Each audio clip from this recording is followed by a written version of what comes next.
एक लंबे समय पहले तुम्बुरु नदी किनारे तर्कशिला नामक एक राज्य था। वहाँ अलग प्रकार के आलू रहते थे।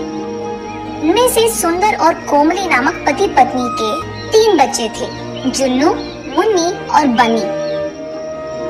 एक दिन बन्नी उसकी बड़ी बहन मुन्नी के पास जाकर, दीदी, कल रात जोर से बारिश आई थी ना, बहुत सारा पानी भी आया, वो पानी कहाँ चला गया? ऐसे पूछता है।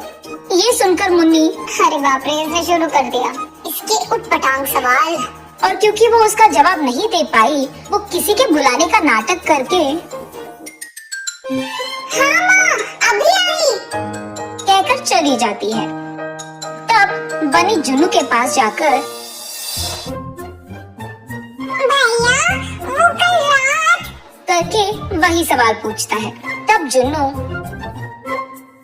अरे इतना आसान सा सवाल, कुछ नहीं बनी, वो सारा पानी धरती के अंदर चले जाता है। ऐसे वो उसके प्रश्न का जवाब देता है। तो फिर धरती के अंदर बहुत सारा पानी है क्या? हाँ, हम जो भी पानी हर रोज उपयोग करते हैं, वो सब धरती में ही रहता है। ओह, तो फिर एक दिन क्या धरती पानी से भरकर बलून की तरह फट जाएगा क्या? ऐसे वो भोला बच्चा कहता है। ऐसा नहीं फटता है, हमारा धरती बहुत मजबूत और ताकतवर है। जितना भी मजबूत क्यों ना हो, एक ना एक दिन तो उसे फटना ही होगा ना। अरे रे, हमारे धरती का आसमान से कनेक्शन होता है।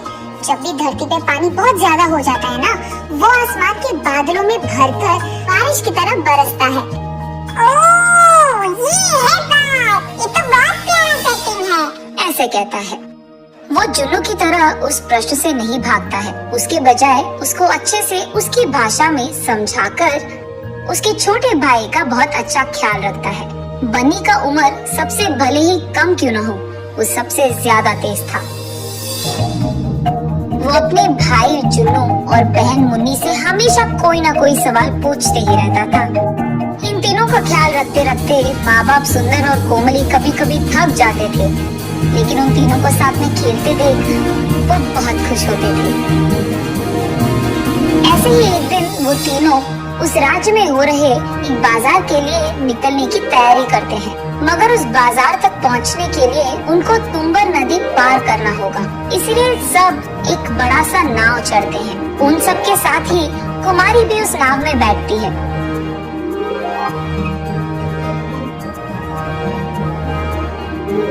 जब वो नाव में जा रहे थे, बन्नी को देख कुमारी ऐसे कहती है, आपका बेटा बहुत प्यारा है जी, क्या आप मुझे ये बच्चा दे दोगे?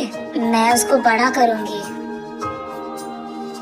ये सुनकर सुंदर और कोमली चौंक जाते हैं। हाँ, ये कैसा प्रश्न था?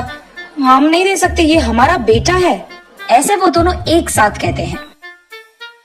मुझे माफ कीजिए, मेरे कोई बच्चे नहीं हैं, इसीलिए आपके इस प्यारे बेटे को देख मेरे मन में एक आशा उठी थी। मुझे ऐसा नहीं कहना था, माफ कीजिए। ऐसे कहती है कुमारी। इतने में नाव दूसरी तरफ के किनारे पे पहुंचता है। तब सुंदर और कोमली उनके अपने बच्चों को लेकर बाजार जाते हैं। सारी चीजों को खरीदने के बाद अचानक बन्नी दिखाई नहीं देता है और वो चारों बहुत परेशान होते हैं। उनके परिवार में एक एक सदस्य एक एक दिशा में जाकर बन्नी को ढूंढने लगते हैं, लेकिन बन्नी कहीं नहीं दिखाई देता है। ठीक तभी सुंदर और कोमली को उनके साथ नाव में आए कुमारी की याद आती है। तुरंत वो कुमारी को ढूंढने लग जाते हैं। एक जगह कुमारी अपना काम करते हुए दिखाई देती है। वहाँ जाकर सुंदर और कोमली ऐसे कहते हैं, हमारा बेटा कहाँ है? बोलो, कहाँ छुपा दिया तुमने? बोलो। ऐसे कहते हैं। ये देख कुमारी आश्चर्यचकित होती है। हाँ, मैं तुम्हारे बेटे को कहाँ छुपाऊंगी? क्या बात कर रहे हो तुम दोनों? नाटक मत करो। अभी नाव में तुम कह रही थी तुम्हारा बच्चा दे दो, मैं बड़ा करूंगी। हाँ, मैंने कहा था। तो तुमने हमारे बेटे को हमसे चुरा लिया? कह दो, कहाँ है मेरा बेटा? ऐसे जोर जोर से रोते हुए उसे पूछते हैं। अरे रे, तुम्हारा बच्चा मेरे पास नहीं है, मैं ऐसी लड़की नहीं हूँ, ऐसे कहती है कुमारी। ये सब दूर से राजा के भट्ट देख रहे थे, इसलिए उन सबको राज दरबार लेकर जाते हैं। दोनों तरफ सुनकर वहाँ का राजा पुलकेशी, इस औरत को 2 दिन गिरफ्तार करके जेल में डाल दो। इसका घर, गांव, हर जगह ढूंढ लो। अगर तब भी बेटा नहीं मिला तो इस लड़की को छोड़कर उस बच्चे के बाकी निशानों के लिए ढूंढो। इस सब के दौरान 2 सैनिक बनी को लेकर वही राज दरबार में आते हैं। राजा, ये बच्चा नदी में डूब रहा था, तब कुछ लोग इसको बचाकर हमारे पास लेकर आए, ऐसे कहते हैं। बन्नी को देख उसके माँ बाप बहुत बहुत खुश होते हैं। सुंदर, कोमली, चुन्नू, मुन्नी सब बन्नी के पास पहुँचते हैं। तब सुंदरी, देखा प्रभु आपने, मैंने कोई गलती नहीं की, मुझ पे झूठा इल्जाम लगाया गया था। तब राजा, उस बच्चे को इधर लेकर आओ। तब सैनिक बन्नी को राजा के पास लेकर जाते हैं। तब राजा बन्नी से ऐसे पूछता है, बेटा बन्नी, माँ बाप को छोड़कर तुम कहाँ गए?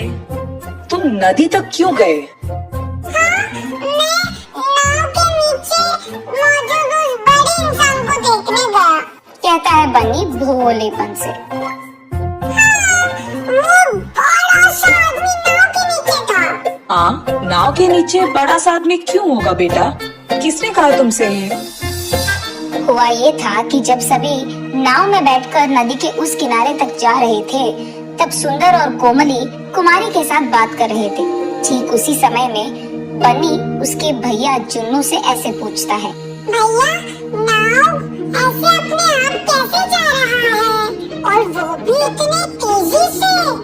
नाव के नीचे एक बड़ा सा आदमी है, वो ही हमें तेजी से लेकर जाता है। वो नाव को अपने सिर पे लगाकर हमको नदी के किनारे लेकर जाता है, इसलिए नाव डूबे बिना एक किनारे से दूसरे किनारे तक जाती है। ऐसे वो उसको जो मन में आया वो कह देता है बन्नी को। इसी कारण बन्नी उस बड़े से आदमी को देखने नदी के किनारे गया था और उसी कोशिश में वो डूब भी गया था। और ठीक तभी कुछ लोग उसे बचा लिए थे। तब ये बात सबको समझ आती है और उसका भोलापन देख सभी हंस पड़ते हैं। मुन्नी, जुन्नू और बन्नी को समझ नहीं आता है कि सब हंस क्यों रहे हैं, लेकिन कुछ देर बाद वो भी हंस पड़ते हैं।